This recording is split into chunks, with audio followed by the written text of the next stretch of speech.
LeBron James was made for the regular season. He's a regular season dynamo, but come postseason time, he's the most overrated, overhyped superstar in my history in this business. Seriously. That was how LeBron James was viewed just over a decade ago. Skip has always been an extremist and generally unfair in his commentary, but he was merely the figurehead for an entire army of media members and fans eager to feast on LeBron. These folks were vindicated in 2011 and proven wrong consistently since then, whether they like to admit it or not. Too often we've seen LeBron James come up very mentally weak in clutch moments. But if Skip still believes that all these years later, should we really trust that he was being truthful over a decade ago? Was LeBron really an overrated regular season star who consistently shrunk in the playoffs? Here's a few examples of why me personally, well, I think that's bullshit.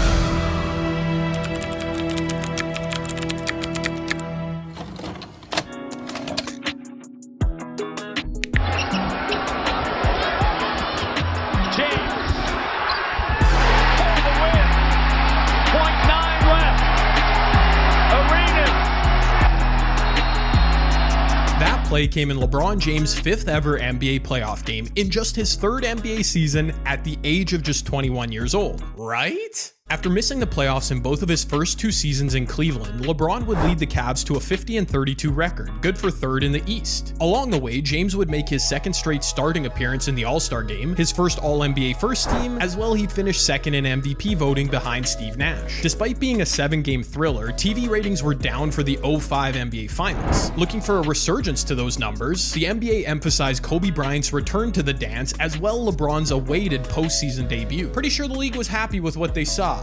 Like, immediately. In his playoff debut, LeBron would post a 32-point triple-double, guiding the Cavs to an 11-point win. Man, it was everything that I expected. The high-intensity crowd, every possession counts, and it's one of the defensive ends, and we showed that tonight. His debut was referred to as magical, and a logical line of thinking would have led you to believe he'd be unable to top that performance. But, you'd be wrong. With the series tied at 1 back in Washington, LeBron would pull this off in Game 3.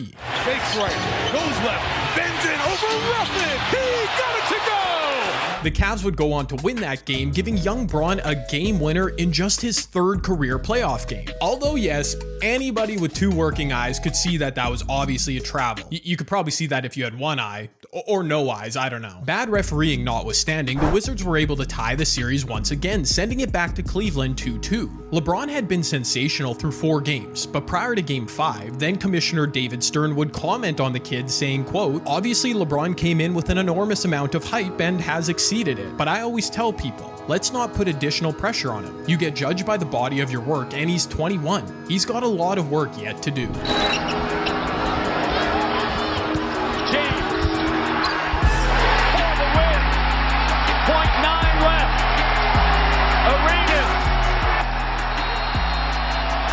Yep. LeBron putting in some more of that work the commish was talking about. No travel on that one either. A 2nd game winner in his debut playoff series, followed up by 32-7-7 in a closeout Game 6. For the series, LeBron would average 35.7 points, 7.5 rebounds, and 5.7 assists per game. That's not bad at all.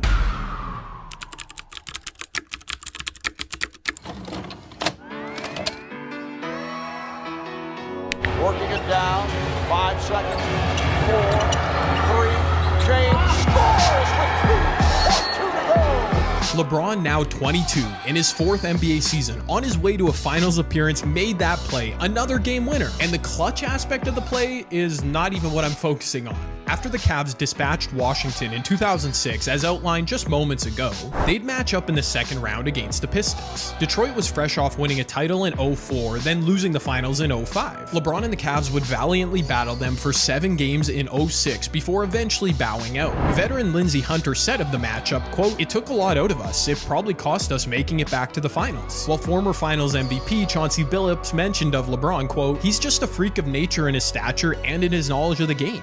He's a superstar. Four-time DPOY Ben Wallace had departed Detroit for Chicago, but the 07 Pistons still sported the 7th best defensive rating in the league and were 2nd best in opponent points per game. Again, yes, they had lost Ben Wallace, but they were still a contending team on the back of their defense. Anyways, the first 2 games of the series were a bit of a nightmare for LeBron and the Cavs. Cleveland would drop both games with their leader scoring just 10, then 19 points. Over the next 2, however, LeBron would average 29, 8, and 10 to draw the series even. He did though on just 51% true shooting, so clearly the Pistons had figured something out. And then game 5 happened. Through the first 3 quarters of the game, LeBron had 19 points on a measly 7 of 19 shooting from the floor. With about 6 minutes remaining in the 4th, he'd knocked down a perimeter jumper to put his Cavs up 3, but that was answered immediately with a 10-0 run by the Pistons. A LeBron bucket inside, a Drew Gooden free throw, then a LeBron triple, his first of the game, would bring Cleveland back to within 1. With 30 seconds left, LeBron would blow past Jason Maxiell for a clutch slam. However, that play was matched by Mr. Big Shot on the other end. Down 2 with the game on the line,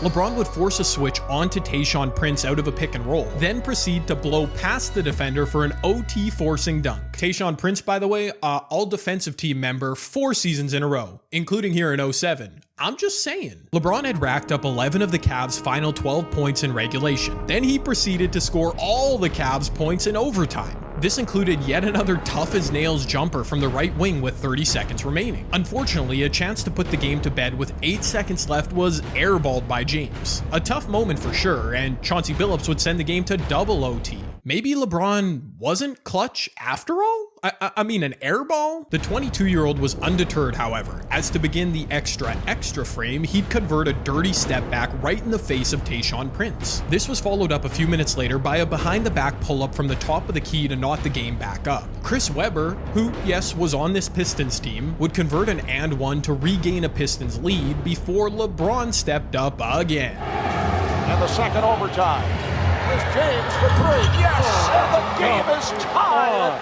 107. Following the game, Kenny Smith tried to explain how the Pistons should have reacted defensively to LeBron's dominance. We're talking about doubling before he starts his move. That's the only way to get Jordan get the ball. Charles Barkley away. Get Reggie Miller it's to start doubling before he gets into his move. But when you assess this shot in particular, the Pistons were trying everything. They were selling completely out to pack the paint, ignoring the Cavs' perimeter shooters. Chris Webber hard-hedged on the pick and roll to try to force the ball out of LeBron's hands, but it simply didn't matter. Steve Kerr on the broadcast would say at this moment, This is unbelievable. This is Jordan-esque. Just over a minute later, with another shot to ice the game. Working it down. 5 seconds. 4, 3. James scores with 2.2 to go. A simple slash through the lane with very little resistance. A final line of 48 points, 9 rebounds, and 7 assists, which included scoring the last 25 points in a row for Cleveland while shooting 11 of 14 from the field over the final 16 minutes of the game. Oh, and yeah, another playoff game winner too.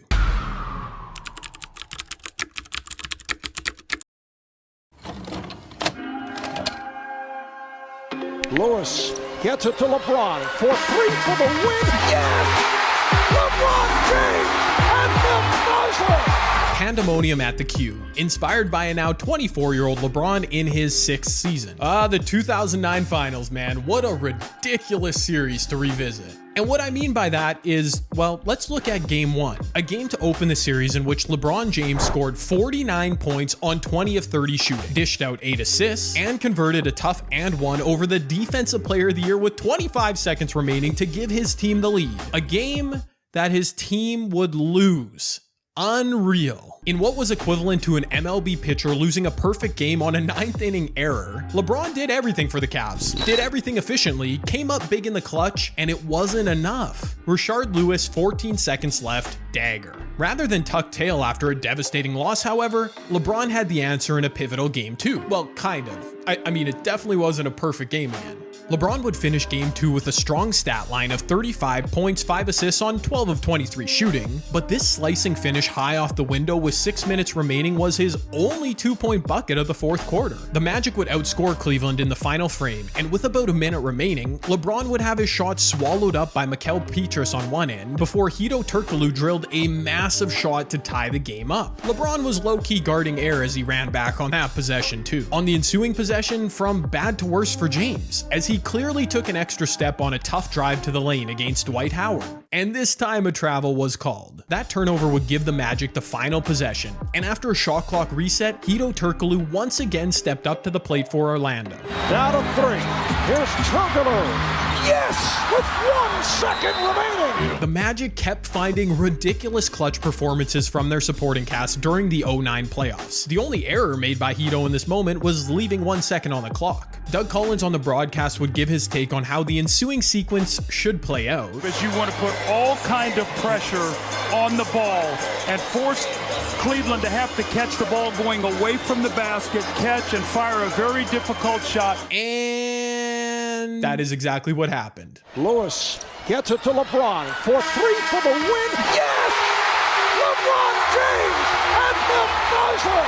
Just like Michael Jordan's former coach predicted, the Magic forced Cleveland into a very tough shot, moving away from the basket. Unfortunately for Orlando, the reigning league MVP came up clutch in the playoffs once again, landing a moonshot at the buzzer. LeBron himself couldn't contain his happiness in this moment. Rashard Lewis hit a game-winning 3, game 1.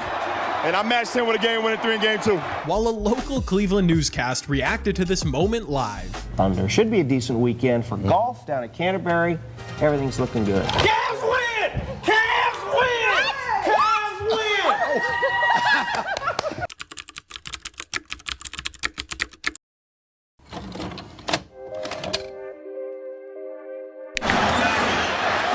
James over Pierce. That might be the dagger. Okay.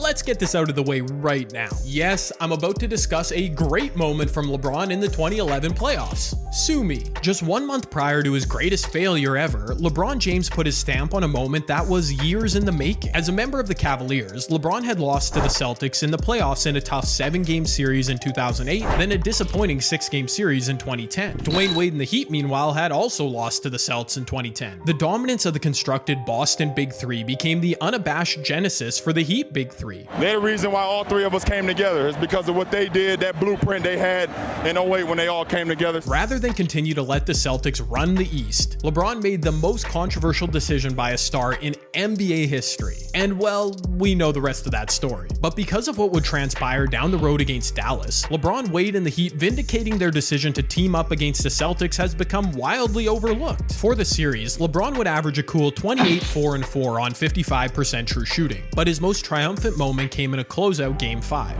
Boston would carry a 2-point lead into the 4th quarter and would eventually go up by as much as 7. The legendary James Jones would smack a triple, and Chris Bosh would blow by Kevin Garnett for a slam, and just like that, the game was tied with 3 minutes remaining. Insert the king. After a Dwayne Wade ISO was cut off, he dropped it off to his running mate in the corner, where LeBron would launch and connect right in the grill of Paul Pierce. With under a minute remaining, still a 3-point game, LeBron would once again go to work on Pierce, this time out of isolation.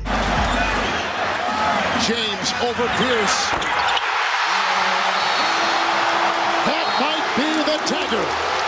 Okay, alright. Somebody has to say it. Kevin Harlan might just be the GOAT. Dagger or not, LeBron wasn't done just yet, as with the Celts on their last leg, LeBron would jump an errant pass by Delonte West of all people, taking it coast to coast for a dunk. Wade would draw an offensive foul on West, LeBron would blow past Pierce for a deuce off glass, and with a personal 10-0 run, LeBron James and the Miami Heat had fulfilled their destiny and closed out the Boston Celtics in the playoffs. His heroics at this point in the playoffs would make his eventual fumbling of the bag just a month later all the more confusing. I'll never try to say that LeBron James is perfect or hasn't had his share of failures, because he has. But there are many more examples than just the 4 I showed today from one portion of his career that prove he's been legendary and clutch since day one. Too often we've seen LeBron James come up very mentally weak in clutch moments.